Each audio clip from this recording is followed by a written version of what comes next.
أعوذ بالله من الشيطان الرجيم. بسم الله الرحمن الرحيم. قل أوحي إلي أنه استمع نفر من الجن فقالوا إنا سمعنا قرآنا عجبا يهدي إلى الرشد فآمنا به ولن نشرك بربنا أحدا وأنه تعالى جد ربنا ما اتخذ صاحبة ولا ولدا وأنه كان يقول سفيهنا على الله شططا وأنا ظننا أن لن تقول الإنس والجن على الله كذبا وأنه كان رجال من الإنس يعوذون برجال من الجن فزادوهم رهقا وأنهم ظنوا كما ظننتم أن لن يبعث الله أحدا وأنا لمسنا السماء فوجدناها ملئت حرسا شديدا وشهبا وأنا كنا نقعد منها مقاعد للسمع فمن يستمع الآن يجد له شهابا رصدا وأنا لا ندري أشر أريد بمن في الأرض أم أراد بهم ربهم رشدا وأنا منا الصالحون ومنا دون ذلك كنا طرائق قددا وأنا ظننا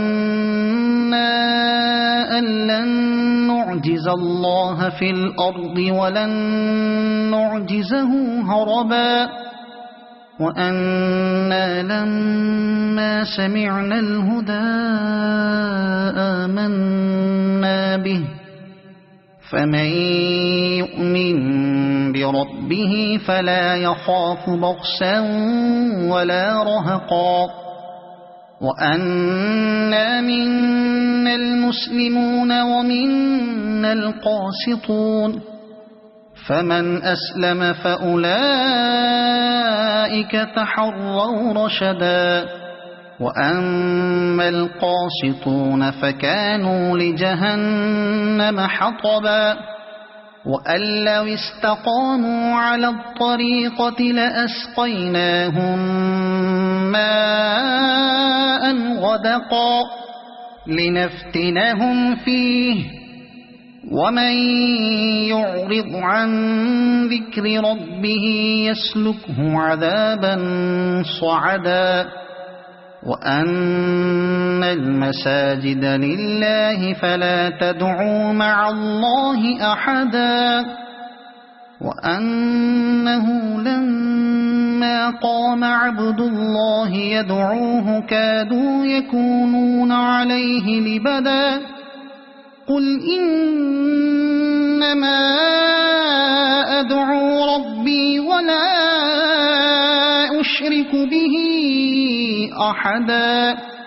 قل إني لا أملك لكم ضرا ولا رشدا قل إني لن يجيرني من الله أحد ولن أجد من دونه ملتحدا إلا بلاغا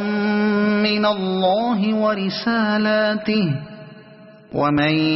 يعص الله ورسوله فإن له نار جهنم خالدين فيها أبدا حتى حتى إذا رأوا ما يوعدون فسيعلمون من أضعف ناصرا وأقل عددا